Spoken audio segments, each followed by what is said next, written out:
and welcome to the Raising Kitten podcast. My name is Marsh Naidu, and I blog at raisingkitten.org, where we curate resources for families experiencing disabilities. On today's episode, I am joined by Heather Henderson, who lives in Columbia, Tennessee. I met Heather about a year ago when we both went to Washington, D.C. for the Disability Seminar, which is an advocacy event organized by a group of disability advocacy organizations. So, Heather, welcome to the Raising Kitten podcast. Absolutely. Thanks for inviting me. I know, I can't believe it was a year ago, and it was really at such a crucial time. We were hearing about changes that were possibly coming, and we were just discussing that in that moment of sitting there hearing what was going to happen nationwide, that we kind of came to that epiphany that, wow, Tennessee is unique. Tennessee's always been unique, but we said Tennessee is going to be in a position where we're going to, as families, as advocates in this world, go, okay, let's step back and say, what does this mean for us? Because we couldn't go, what is this state doing, or what is this state doing? We were very unique, and I think it was scary, but also it gives us a chance to go, we're going to do what we do best in Tennessee and work together, and we're going to set the bar. That's what we do, and that's what I'm determined that we're going to do. Yes, ma'am. Yes, ma'am.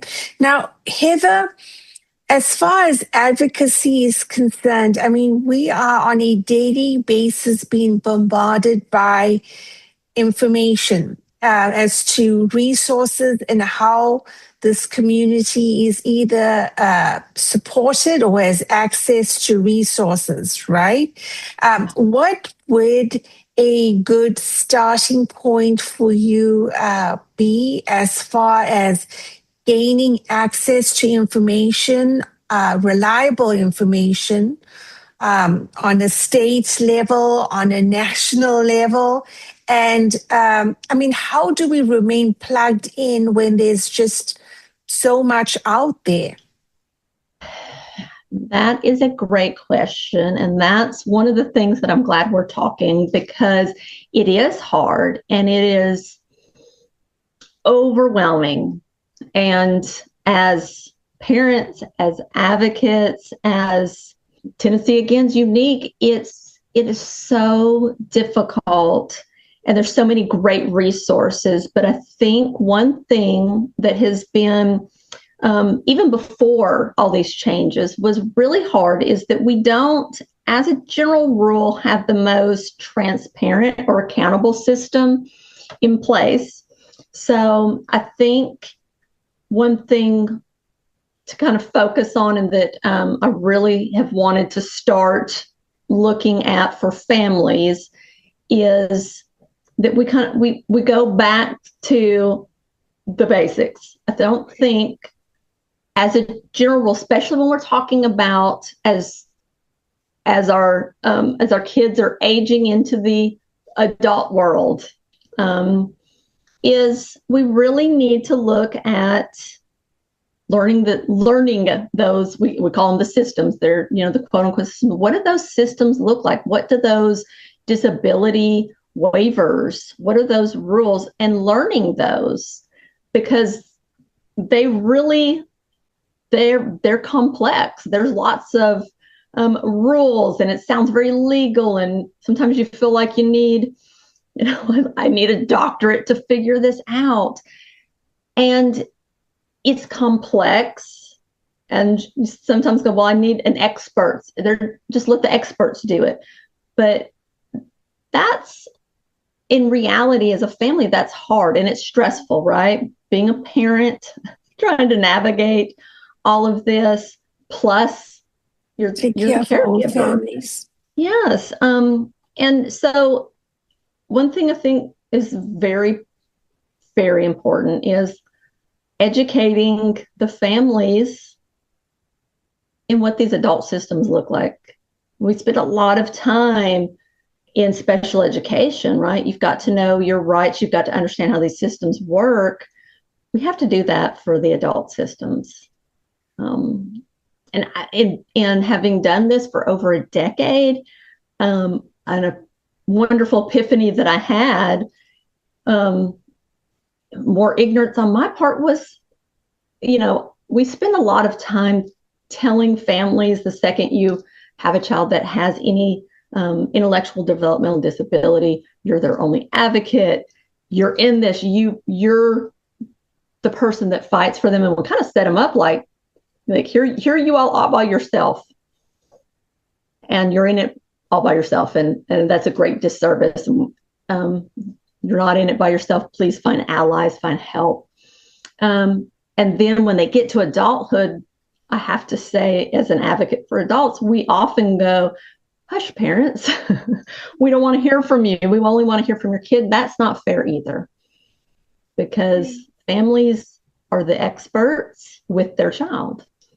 And we've got to do better about accepting lived experience and accepting, what that family has to say to support that child, and also that planning, but that's all part of it. But they have to know the system, right? Everybody has to understand it. Your whole support group has to understand this is how things work, and this is how to find those good resources and know where to look and know who to talk to, and build your support group, because it shouldn't be you against the world. Here's everybody that helps, because we know we have wonderful supports, but yes, finding them and getting everybody on the same page to work together is so pertinent. That's that struggle really is, we've got to educate and do it in a way that we're not burdening the families. And it just means they really have to be a part of it. We have to make this person-centered. We have to make this easy for them. We can't just go, here's the information. Here you go. Here's 500 pages in a book. You read it, understand it, and expect them to be able to navigate this, plus all the emotions of being a parent and trying to support somebody, because that's not fair. That's number one, is we've got to go back. We've got to educate families coming into this in a way that is accepting and understanding and not judgmental, because we also love to judge the families to death. Yeah. And that's number one. Because they can't advocate effectively if they don't know the system, right? You don't know what you don't know. So that's number one. We've got to do better educating the families on what there is and how to get there. As we look towards solutions and trying to find those supports, Heather, what advice, because I understand you doing some grassroots advocacy now. So can you blend that for us to kind of, because as we talked about, we just have, sometimes reliable, sometimes unreliable information. So as a parent here in the state of Tennessee, how do we get to find out about resources that can support us and talk to us later on, as well as some of the grassroots advocacy that you are involved with? So my big goal, my big dream has really always been, and it seems kind of the cloud dream, but I believe we can do it. Is current, what I've titled it is, it's called Unapologetic Advocacy, and simply, that is based on, the fact that in Tennessee folks with intellectual and developmental disabilities are really kind of expected to be patient, be grateful, and kind of be quiet, while systems are going, just wait, we're getting to it, or we're going to tell you what's coming up for you, and we're going to make these decisions, and don't worry, trust us. And that's a scary place to be, when it's hard to trust them and when you don't have all the information you need. And a lot of the times decisions are made when there's a crisis, right? Here's a service because there's been a crisis. Historically in Tennessee, we saw there were services because there was a lawsuit. Yeah. Yes. And that's poor. If we're making decisions when there's a crisis, that's poor planning. And we've got to change that narrative. And that's really what we're looking at. And I get into why I'm calling it unapologetic, because that sounds really kind of, brash and hateful. But I heard so much I've been doing advocacy for over a decade. Yes. And it's one thing that I've heard so much across the board from parents is they will say how they feel. They'll speak their truth, and then they'll apologize. And that breaks my heart to hear them say how they feel and how they're standing up for their loved one, their child. And, I have ADHD. I have children that have ADHD. I have a grandbaby that has autism. And I know many parents like yourself and others that have, so many struggles. And then they're saying, oh, I'm sorry I had to say this, or I'm sorry. And I don't want them to apologize for speaking the truth, because there's nothing to be sorry for standing up for what's right. Yes. They're not hateful. They're not out there being mean. They're just speaking the truth, and you don't have to apologize for doing what's right. I want disability to be treated as it should, like everybody else, with dignity, transparency, and accountability, regardless of what your disability is. That's how people deserve to be treated. Yes. And that's the bottom line in this. And that's, I think, what we can get.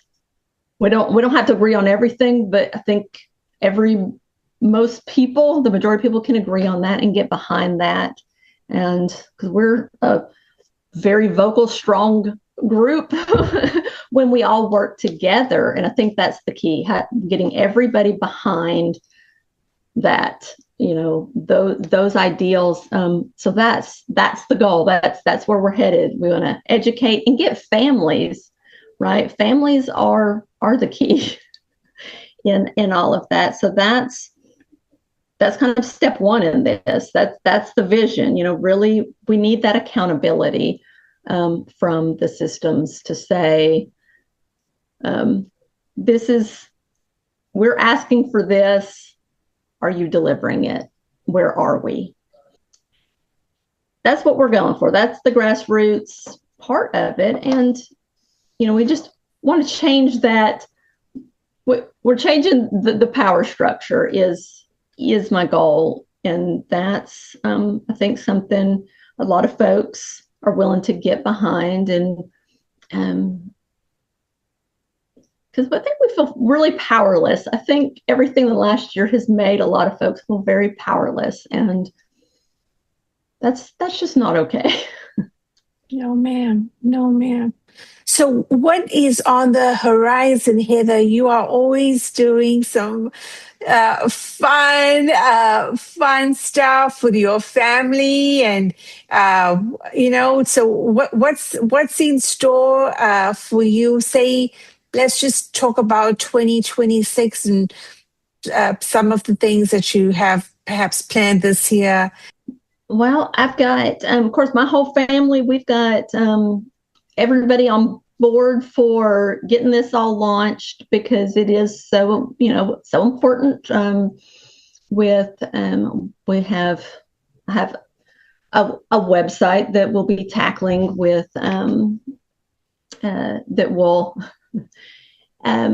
be able to have folks be able to join the movement and produce information and tools and ways to get involved, meeting some goals on what we've spent several months kind of planning, like, what does this need to look like based on what I've been, hearing for a little over a year. And, how do we do this for families? And really, we've got different, pillars that we need to meet, and getting this out and getting things moving from the true grassroots, from these families, that lived experience. And, just putting a lot of energy into that, and my family's all on board, and because they've been pushing me for years to go, why aren't you just doing something yourself? I've kind of like to stay,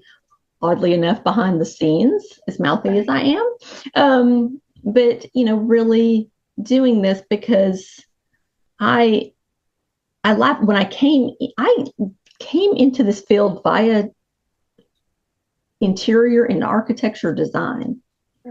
If folks have been familiar with this field for a long time, I met a gentleman, Steve Jacobs, that was the advocate when they were for the art, when I was they're closing institutions, and I was fascinated by what he did, and I just said, I want your job.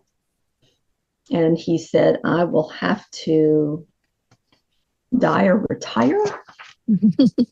And I was like, and he said, that's not happening anytime soon. He was from New York, so he was very blunt. And I just stuck to him like glue, and ended up leaving my design job, became a DSP, so a direct support professional, and just learned everything I could from the ground up. And one day he called, which I talked to him constantly, but one day he called and said, were you serious? And then I thought I should cry because he's retiring. And he convinced me not to, but he said, great, you should apply for my job. He was not, mind you, handing me his job. Yes. Yes. He was saying, here's your shot. And, but that was just how, it was so important to me. And it wasn't to be anybody's savior. It was just hearing so many people that had that passion. I've never heard people be so passionate about helping. Heather, I'm just going to put something out there that you brought up earlier, and that is, how do we support those adults with intellectual and developmental disabilities? Look, I, like you, live in a rural area, and I can tell you for a fact, once an individual turns 21 or leaves the school system, resources to support that person are slim to none. It falls on the family. And in many cases, either a parent or another family member, if there's an extended family network, then becomes responsible for supporting the individual with developmental or intellectual disability. But not only that, their world shrinks. Their world shrinks to being at home. And how do we change that? We would love in our area to have at least, I wish there was a happy medium of where we could be practical, because some of our individuals with disabilities are just not always able to be in a competitive work environment. And it does not cover the spectrum of disability. Why are we not able to have some kind of adult support service or some kind of community setting, just a day support structure of where our young adults or adults can get out, where our seniors with dementia can receive where the burden of our caregivers can be reduced so that they can have that time to refresh and be ready for whatever needs to be done. We don't need structures put up that are just merely administrative, but we need real help and real support. And in our community, my dear friend Wendy Smith has kind of taken things up, and Kristen Johnson. And I mean, they're trying to put together an adult day service, and that might not be the right word, or, maybe there's another better way to phrase it. But essentially, it boils down to adults having a chance to get out and spend time with their peers, or just being engaged with the community at large. I'm well aware that, there might be such services that are sustained in large metro areas by virtue of there perhaps being more people that have this need. But in our rural communities, I mean, that is a sector that is truly lacking. So I don't know. We're looking at our community needs right here at where we live. And that's something that we need. And here you have a group of parents trying to figure it out. And it's just highly frustrating. No, and that is so true. Tennessee it's 90% rural. Yeah. 90% rural. And and people always are like, think I'm a little off. If I drive across the state, which historically I do, I will take the back roads. And I always encourage folks to do that, simply because you don't really get Tennessee unless you've driven the back roads and you see the communities. Right. Get off the interstate, because I don't know how many times I drive and you see just how far there's not a lot of, your closest neighbor might be a mile away, and how many homemade ramps I've seen where I know there's somebody that cannot access, is having a hard time accessing somebody. And it just, maybe I should keep my eyes on the road, but, you just go, there's people in need and they're not getting that human connection. Or, you hear folks that their child doesn't use words to communicate, or they have a hard time, they've got some behavior needs, and they're not always going to do well in certain settings. You're right, they're not going to get a job. And I go back to the not one size fits all, but also where, and this is not on the families, but why are we not listening and hearing? We hear stories. I want to hear and record and get the family stories, not just as this is a one-time example, this is a one-time thing. The families' stories of what their life is like, that's evidence. Yeah. That is not just a story of an incident. That's the evidence. That's the quote unquote data that says this is what we need. Often we hear families go, well, you're the stakeholder. No, they're the end user for services. They are the ones that are getting, their loved one is getting the services. They're the user of the services. Yes, they're a stakeholder in that, they get a claim in how the services work. They're kind of getting a say. They're also the end user, right? That service has to work for them. If there's no respite, you are burning, you are causing that family trauma, you're causing that family stress. And we're also not planning for the future of that loved one. I don't know who else. I mean, everybody can't sleep at night because you keep thinking, what if? Right? That's not okay. None of this is okay for families. And we have got to plan before there's a crisis. All of these things, everything that I've looked at when we're talking about how do we do this going forward, we can't do very much unless we are driven by the families and their loved ones. All these stories of what we're hearing, they have to be shared. They have to be told, because a story is meaningful. The story is what we need to explain to folks that don't get it, either because they're not involved, like they're not living it. That lived experience is crucial. We have to understand that, in the rural community, there's not any kind of program.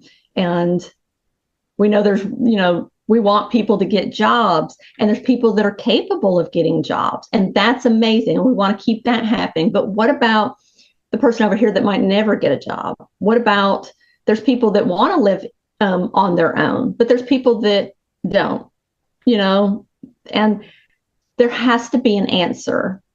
And we have to look at those. And it has to, I love to talk, as you're figuring out now, but the families have to be heard, and we have to make that space for them. When we close the institutions, and the majority of those folks that were in the institutions, they didn't have families because the families had passed on, or the families were not really, they were kind of pushed off and not involved. So we're really in a new era where we have families that are not going anywhere. They're not ashamed, and we're going to make space for them. We have to make space for them, because we don't want that crisis of what happens when that family's not here. That's not okay. I'm determined that we're going to do something, because people with disabilities just simply deserve better.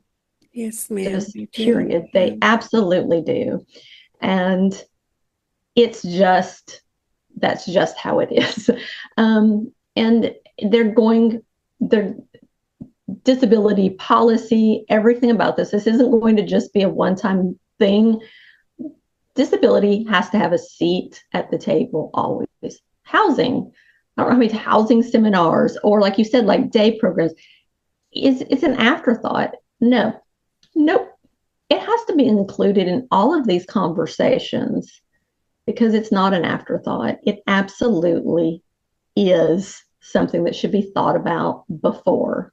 Yeah. And I'm determined. I don't care how big of a pipe dream or that, because it's absolutely unacceptable to me to think, we'll think about that after, and that goes back to that silly design. I came to it in design, and I remember I had a teacher that she taught codes, and she taught ADA, and she said very distinctly, if you want to think about accessibility or ADA after you finished your design project, it will equal failure. Yes, she said, your cost will be phenomenal for trying to retrofit. She said, you always think about those things first, and then you design it. Oh, Boy, that's true about everything, is it not? Yes, ma'am. Yes, it is. Just trying to think universally in terms of, even if you are able to maneuver and get around right now, I mean, we have to think about as we age and functionally aging in place. It's just, it behooves us to think about the future, and we have to be practical. We have a biological term limit, don't we, Heather? We do.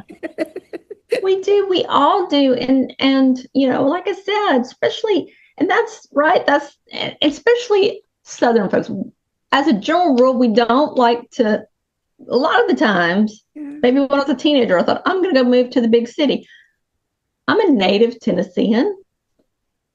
I moved from Hendersonville to Nashville to Columbia. I did not move very far, because it turns out I like it here. I don't want to leave.